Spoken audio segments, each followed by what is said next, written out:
Hello, hello, hello to all of our wonderful listeners around the world. Welcome back to another episode of the Daily English Practice Channel.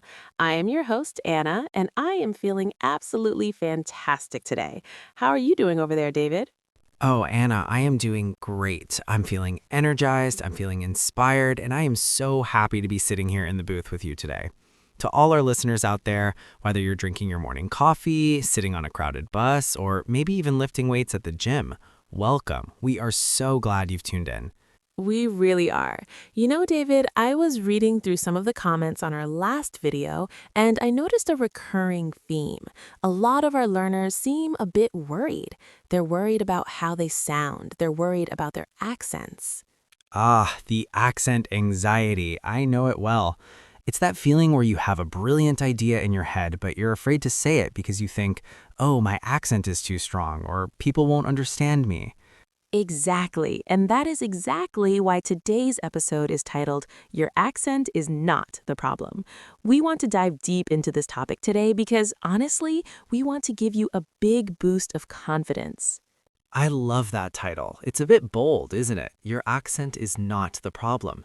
Some people might be thinking, but David, if people can't understand me, isn't that a problem? Well, we're going to talk about the difference between accent and clarity. That is a crucial distinction, David. Clarity versus accent. Let's say that together because it's so important. Clarity versus accent. Right. Before we get into the meat of the conversation, let's look at that word clarity. It comes from the word clear. If you have clarity, it means you are easy to understand. It doesn't mean you sound like a BBC newsreader or a Hollywood actor. It just means your message is getting across. Spot on. You know, David, I have a little confession to make. Even as a native speaker, I sometimes have trouble understanding other native speakers. If someone from a very specific part of Scotland or rural Texas speaks very quickly, I have to really lean in and listen. Does that mean they have a bad accent? No, it just means I need to adjust my ears. That's so true. I remember the first time I went to New Orleans. I walked into a cafe and the waiter said something to me and I just stared at him for 5 seconds. I had no idea what he said, but he was a native speaker. So listeners, if native speakers have trouble understanding each other sometimes, why should you be so hard on yourself? Exactly. Let's repeat that for everyone. Don't be so hard on yourself. This is a great expression. It means don't criticize yourself too much. Don't be your own worst enemy. I love that. Don't be so hard on yourself. We should all say that in the mirror every morning. Now, Anna, let's talk about why people are so obsessed with losing their accents. Why do you think that is? I think it's because we often associate a native accent with perfection. We see movies, we hear songs, and we think, if I don't sound like that, I'm not doing it right. But here's a secret, guys. An accent is just a sign that you speak another language. It's like a badge of honor. A badge of honor. I love that imagery. It's like a trophy you carry with you. It says, hey, I was brave enough to learn a whole new way of communicating. Having an accent means you have a mother tongue, a culture, and a history. It makes you interesting. It really does. Think about some of the most famous people in the world. Look at Arnold Schwarzenegger or Sofia Vergara. They have very strong accents, but they are incredibly successful communicators. Why? Because they have confidence and clarity. Oh, Sofia Vergara is a great example. She's hilarious, she's charming, and she never tries to hide her accent. She leans into it. She owns it. She owns it. That's another great phrase. To own it means to be proud of something and not try to hide it. If you have a French accent, own it. If you have a Vietnamese accent, own it.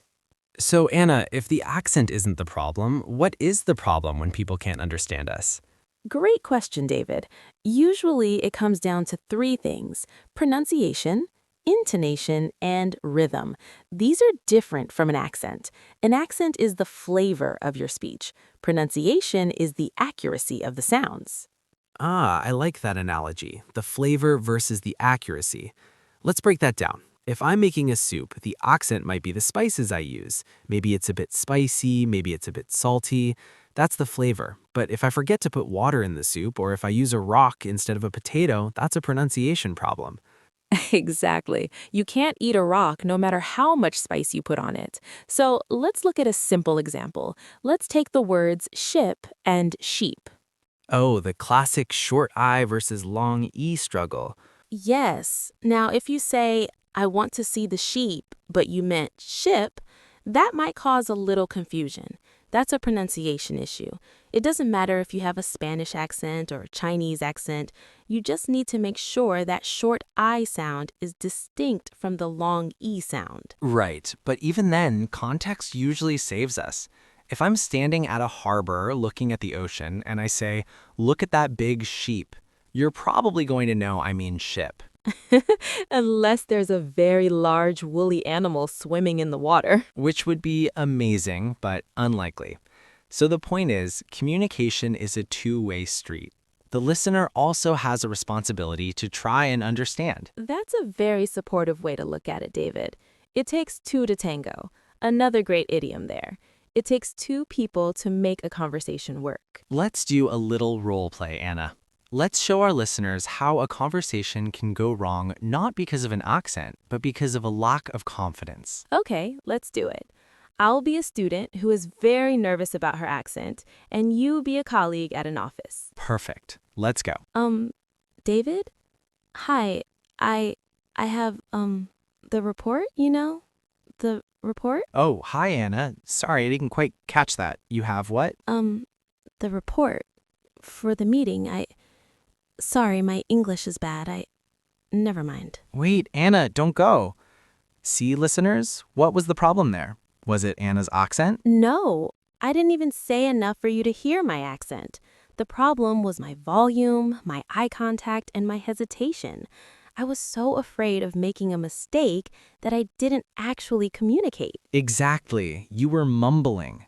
To mumble means to speak quietly and not clearly. When you mumble, it doesn't matter how perfect your grammar is. No one can hear you. Now, let's try the same scene, but this time I'll keep my accent, but I'll speak with confidence and clarity. Ready when you are. Hi, David. I have the report ready for the meeting this afternoon. Would you like to see it now? Oh, thanks, Anna. Yeah, let's take a look. Great job getting that done early. Did you hear the difference, everyone? I still had my accent, but I spoke clearly. I used a good volume, and I looked David in the eye. And I understood every single word. It was 100% effective communication.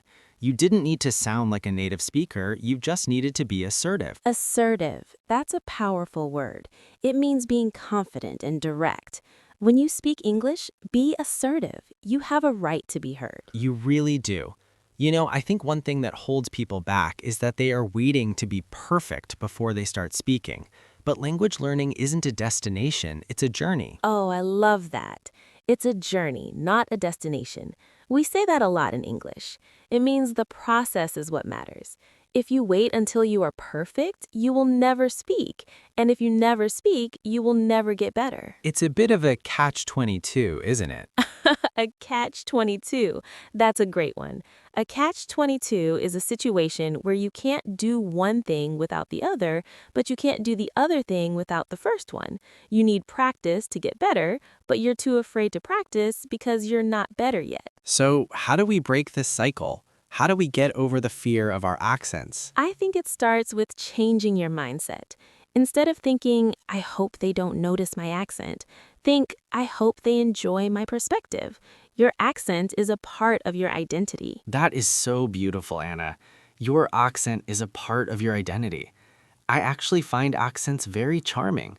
When I hear someone speaking English with an Italian accent or a Japanese accent, I think, wow, they are so smart. They know more than one language. Exactly. Most native English speakers, especially in places like the US, the UK, or Australia, are actually very used to hearing accents. We live in a global world. We hear accents every day on the news, in our workplaces, and in our neighborhoods. That's a great point. We are much more forgiving than you think.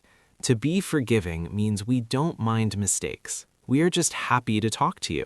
Let's talk about some practical tips for clarity, because we said that clarity is the goal, not accent reduction. I hate that term, accent reduction. It sounds like you're trying to remove a tumor. Your accent isn't a disease. Right?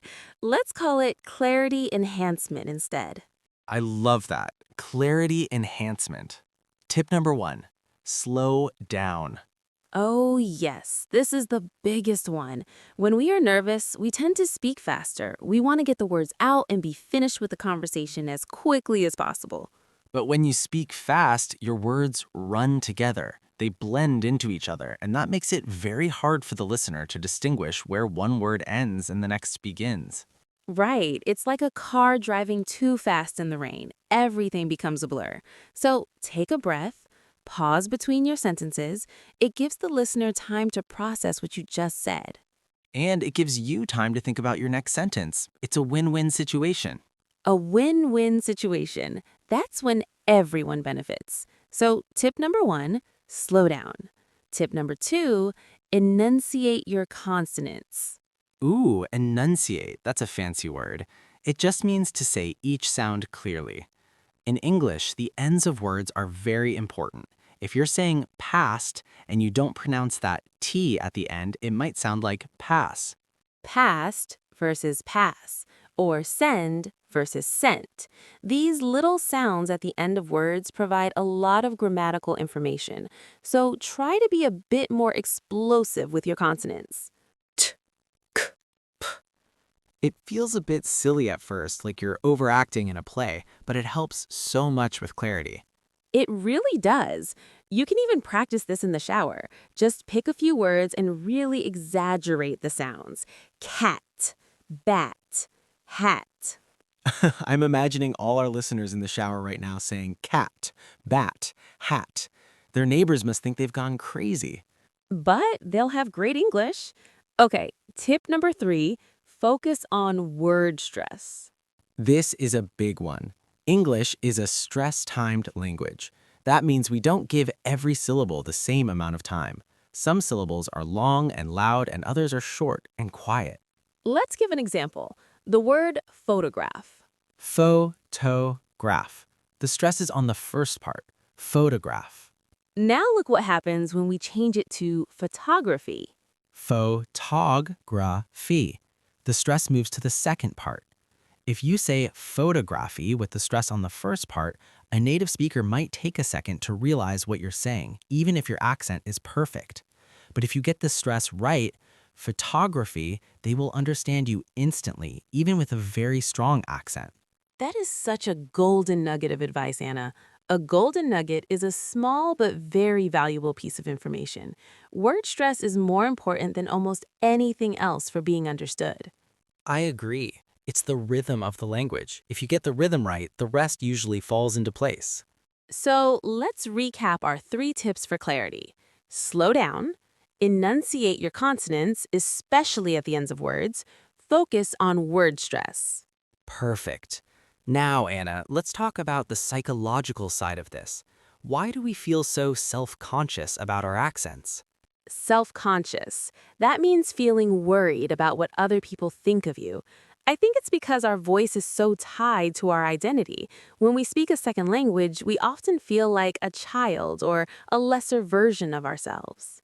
Yes, you're a smart, funny, professional person in your native language, but in English, you feel like you can't express your true personality.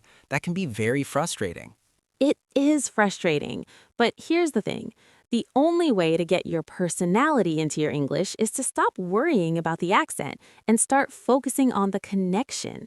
I love that. Focus on the connection.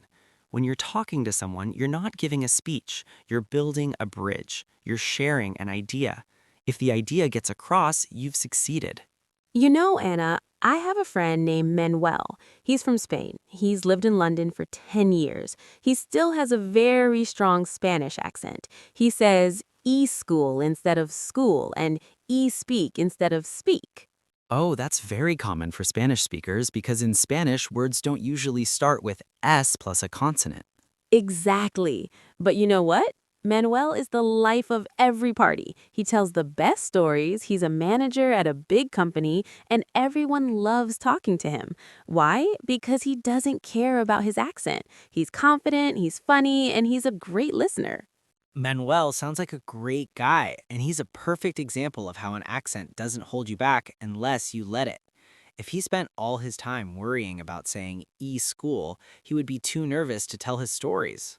Precisely. He embraces his accent. To embrace something means to accept it enthusiastically. Let's all try to embrace our accents today. It's what makes you, you. Now, Anna, I think it's time for a little review section for our listeners. We've used a lot of great expressions today. Good idea. Let's go through some of the highlights. Okay, I'll say the phrase and you give us a quick explanation or example. I'm ready. Phrase number 1, to be hard on yourself. This means to criticize yourself too much or have expectations that are too high. For example, don't be so hard on yourself if you make a grammar mistake. You're still learning. Beautiful. Phrase number 2, to own it. This means to be proud of something and show confidence in it. For example, she has a unique style and she really owns it. Love it. Phrase number 3, a two-way street. This means that both people in a situation have a responsibility. Communication is a two-way street. The speaker needs to be clear and the listener needs to pay attention. Spot on. Phrase number 4, to mumble. This means to speak in a low, quiet voice that is hard to hear. Speak up, David. Don't mumble. I can't hear what you're saying. I'll try to speak up. And finally, phrase number 5, a golden nugget. A very valuable piece of advice or information. Like, word stress is the golden nugget of English pronunciation. You're on fire today, Anna. Your explanations are so clear. Thanks, David. I'm just trying to follow our own advice and speak with clarity. You know, before we wrap up, I want to share one more thought. I once heard a quote that said, "An accent is a sign of courage," Oh, I love that. A sign of courage. because it means you stepped out of your comfort zone. You decided to learn something difficult. You decided to reach out to the rest of the world. That takes guts. It really does take guts. To have guts means to be brave. So, to all our listeners, you are brave, you are courageous, and your accent is a beautiful part of your story. Absolutely. Don't let anyone, including that little voice in your head, tell you that your accent is a problem. It's not a problem. It's a feature. It's part of the user experience of talking to you. I like that. You're like a high-tech software with a very cool feature. Exactly. Upgraded with an international accent module. So, as we head toward the end of today's episode, David, do you have any final words of encouragement for our daily English practice family? I would say this. Next time you're about to speak English, take a deep breath, smile, and remember that the person you are talking to wants to hear what you have to say. They aren't counting your mistakes. They aren't judging your accent. They are just happy to connect with you. That is so true. Most people are kind and supportive. And if someone is rude about your accent, well, that's their problem, not yours. It says more about their character than it does about your English. Preach, Anna, preach. That means I totally agree with you. Thanks, David. Well, this has been such a wonderful conversation. I feel inspired just talking about it. Me too. I hope our listeners feel a little bit lighter today. I hope they feel like they can go out and speak English with their heads held high. With your head held high. That's a great way to end. It means with pride and confidence. Well, everyone, thank you so much for joining us today on the Daily English Practice channel. We love being part of your English journey. We really do. Don't forget to practice today, even if it's just for 5 minutes. Say something out loud, be proud of your voice, and remember, Daily English Practice channel. your accent is not the problem. We'll see you in the next episode, everyone. Bye-bye. Goodbye. Keep practicing. Oh, wait, David. I almost forgot. We should tell them about the shout-out for next week. Oh, right. If you have a story about a time you felt proud of your accent or a time you overcame your fear of speaking, leave it in the comments. We might read it on the next show. Yes, we want to hear your success stories. Even small wins are worth celebrating. Definitely. Small wins lead to big victories. Okay, now we are really going. Bye, everyone. Bye.